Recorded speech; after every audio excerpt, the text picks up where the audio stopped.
Hello दोस्तों, Hindi mirror पर आपका स्वागत है। दोस्तों, आज की वीडियो में जो आपके लिए हम लेकर आए हैं, बीए सेकेंड ईयर का जो आपका पेपर है हिंदी का, उसमें जो सेकंड पेपर है उसका नाम है आधुनिक हिंदी कविता। अब आप देख रहे हैं कि ये जो पेपर है 2019 और 20 का है, श्रीदेव सुमन उत्तराखंड यूनिवर्सिटी का हिंदी का पेपर है और ये थर्ड सेमेस्टर का है। तो ये बातें मैं आपको कई बार बता चुकी हूँ कि जो आपका फर्स्ट और सेकंड सेमेस्टर था वो 1 ईयर में कन्वर्ट हुआ, जो आपका थर्ड और फोर्थ सेमेस्टर था वो आपका सेकंड ईयर में कन्वर्ट हुआ। ठीक है, ऐसे ही फिफ्थ और सिक्स सेमेस्टर थर्ड ईयर में कन्वर्ट हुआ। ऐसे ही आपका जो सिलेबस है फर्स्ट सेकंड सेमेस्टर का फर्स्ट ईयर में और थर्ड और फोर्थ का जो है आपका सेकंड ईयर में। तो ये पेपर आपको पता ही है कि जो आपका सेकंड पेपर है उसका नाम आधुनिक हिंदी कविता है। अगर आपने पढ़ा है तो आपको पता होगा अपने सिलेबस के बारे में।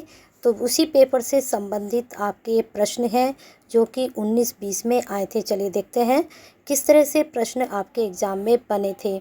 एक चीज़ और क्लियर कर देती हूँ, वैसे मैं हर वीडियो में क्लियर करती हूँ कि जो पहले पेपर आता था वह 80 नंबर का आता था और 2.5 घंटे का पेपर होता था, लेकिन इस बार आपका 100 नंबर का पेपर आएगा। हर सब्जेक्ट का अलग अलग पैटर्न रहेगा, लेकिन हिंदी में जो आपका पैटर्न रहेगा उसमें 10 क्वेश्चंस तो आपके आएंगे एमसीक्यू, ये हो गए आपके 10 नंबर के। उसके बाद आपके जो आएंगे 6 क्वेश्चन 5 नंबर के, तो आपके हो गए 30 नंबर। तो कुल कितने हो गए यहाँ पर 40 नंबर। अब बचे हमारे 60 नंबर। 60 नंबर किस तरह से कन्वर्ट होंगे, आपके जो है 5 क्वेश्चंस आएंगे लॉन्ग, जिसमें से आपको 3 क्वेश्चंस करने होंगे। कभी कभी ये 4 भी दे देते हैं और 5 भी दे देते हैं चॉइस के लिए, लेकिन 3 उसमें करने होते हैं और ये एक आंसर आपका 20 नंबर का होता है। तो आप लगा लीजिए ये 60 नंबर यहाँ पर आपके ऐड हो जाएंगे। 20 नंबर में आप किस तरह से करेंगे आंसर अप्लाई। आप अगर आपके पास काफ़ी टाइम है और आपकी स्पीड अच्छी है लिखने में और आपको लगता है कि आप 2.5 घंटे में पेपर कर सकते हैं तो ज़रूर करिए। कम से कम 7-8 पेज का आप जो है 20 नंबर का ज़रूर करिए। मिनिमम है ये, मैक्सिमम आप कितने भी कर सकते हैं, लेकिन मिनिमम इतने होने चाहिए एटलीस्ट। भाई अगर हम 3-3 नंबर भी लगाएं तो 6 पेपर तो हमें चाहिए ही, है ना। 7 पेपर तो चाहिए चेक करने के लिए। चलिए, बाकी आप खुद समझदार हैं, सेकेंड ईयर के स्टूडेंट हैं, आपको खुद पता है। लेकिन सबसे बड़ी बात होती है टाइम मैनेज करना। आपके जो आंसर हैं उनको आप टाइम में कैसे कन्वर्ट करते हो, किस तरह से। अब जो 1 नंबर वाले हैं उन्हें तो आप फटाफट 2-4 मिनट लगेंगे करने में, लेकिन जहाँ पर आपके नंबर 5 नंबर बनते हैं, जहाँ आपके 20 नंबर बनते हैं, वहाँ आपको टाइम मैनेजमेंट करना होगा। ठीक है, हाँ, घड़ी ज़रूर बांध कर आएँ। घड़ी स्मार्ट वॉच ना हो आपकी जब आपके एग्ज़ाम हो। अभी तो आपके एग्ज़ामिनेशन फॉर्म भी नहीं आए हैं, लेकिन जब आएंगे तो स्मार्ट वॉच ना हो आपके पास।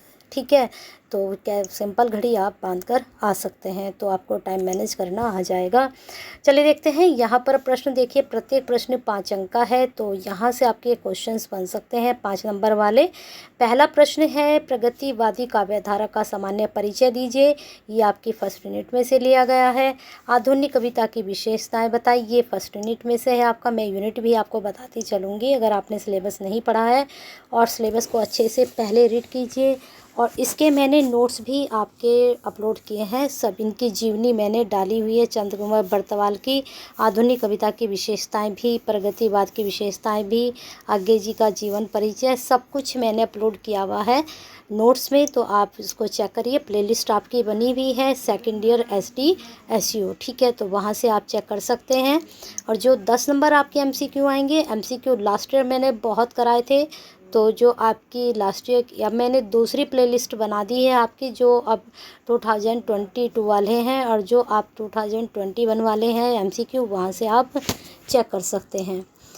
प्रश्न नंबर 3, कवि चंद्र कुमार बर्तवाल छायावादी दृष्टिकोण के कवि हैं, स्पष्ट करना है। आगे जी के काव्य सौष्ठव पर उदाहरण सहित आपको समझाना था। फिर नेक्स्ट क्वेश्चन है, धरती से पृथ्वी, ये आपको छोड़ना है क्योंकि ये आपके सिलेबस में नहीं है। नेक्स्ट क्वेश्चन है, सुभद्रा कुमारी चौहान के अनुसार वीरों का बसंत उत्सव कैसा होना चाहिए। देखिए, अब ये द्रुत पाठ में से आपके लिया गया है, लेकिन आपको ये करना है। ठीक है, एक्सप्लेन इसको मैंने किया हुआ है, आप चेक कर सकते हैं। अगर नहीं मिलती हैं आपको प्लेलिस्ट में ये वीडियोस तो हमें कमेंट करके ज़रूर बताएं, मैं आपको लिंक सेंड कर दूंगी डिस्क्रिप्शन में, ठीक है। चलिए आगे देखते हैं प्रश्न। अज्ञे जी के छंद योजना क्या है, स्पष्ट करना है। हिंदी काव्य के आधुनिक काल का वर्गीकरण करना है। ये फर्स्ट यूनिट में से है और ये आपका थर्ड यूनिट में से है, ये आपका फोर्थ यूनिट में से है, ठीक है। अज्ञे जी आपके थर्ड यूनिट में है। नेक्स्ट चलते हैं। नेक्स्ट भाग आई है व्याख्या। व्याख्या आपके सिलेबस में ज़रूर आएगी क्योंकि कविता है, तो कविता में आजकल तो गद्य में से भी व्याख्या आने लगी हैं, लेकिन पद्य में तो आती ही आती है व्याख्या। तो व्याख्या देख लीजिए, आपकी कविताएं जितनी भी हैं उन कविताओं में से व्याख्या ली जाएंगी।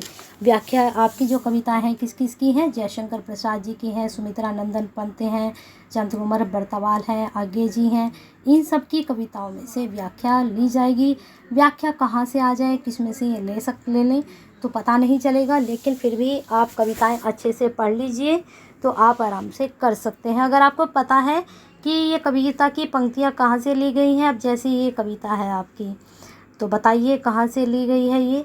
अब आगे की कविता देख लीजिए। फिर यहाँ पर दूसरी कविता है, मेरे गर्दन में बसती क्या वीणा जो सुनते हो, धागों से इन आंसू के निज करुणा पट बुनते हो, रो रो कर शीशक से कर कहता मैं करुण कहानी, तो सुमन सोचते सुनते करते जाओ अब जानी।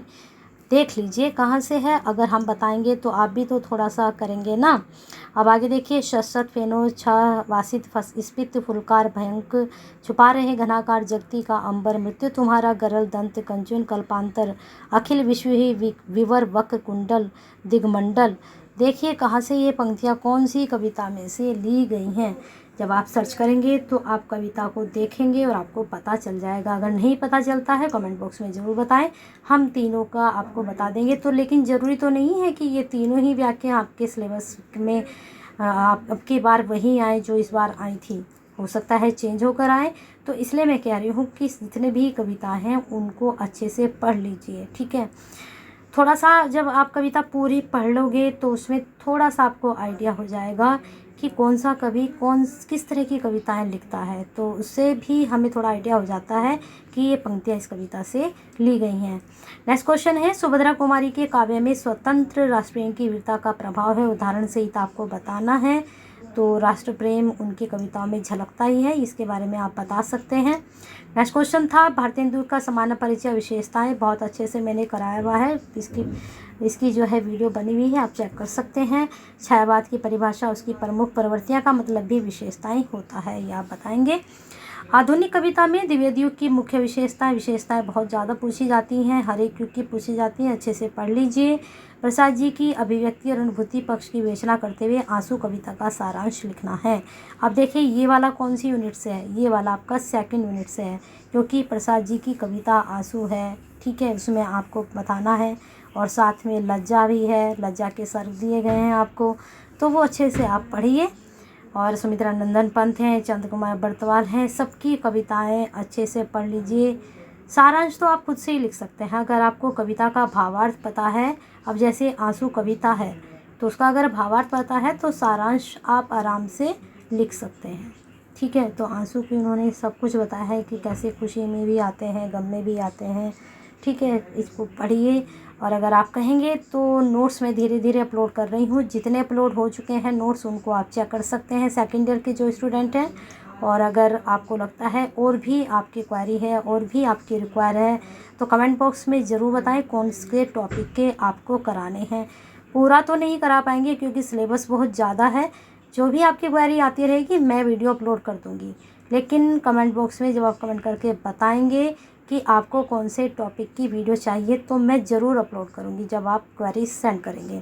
चलिए बने रहिए हिंदी मिरर के साथ, लाइक कीजिए और शेयर कीजिए उन स्टूडेंट के लिए जो आप जैसे ही स्टूडेंट हैं सेकंड ईयर के। और ये टॉपिक्स ऐसे हैं हर कंपटीशन में पूछे जाते हैं इस तरह के क्वेश्चंस, तो उनके लिए भी शेयर कीजिए जो कंपटीशन की तैयारी करते हैं, शेयर उनके लिए कीजिए जो SDSU सेकेंड ईयर के स्टूडेंट हैं। तो बने रहिए हिंदी मिरर के साथ, नहीं जुड़े हैं तो जुड़कर जाइए, बेल आइकन हिट कर लीजिए, सब्सक्राइब कर लीजिए, जिससे नई वीडियो के नोटिफिकेशन आपको टाइम से मिलते रहें। एक छोटा सा लाइक तो बनता है, लाइक करते रहिए, शेयर करते रहिए और कमेंट में अपनी क्वेरी सेंड करते रहिए। बने रहिए हिंदी मिरर के साथ, अपना प्यार और साथ ऐसे ही बनाकर रखिए।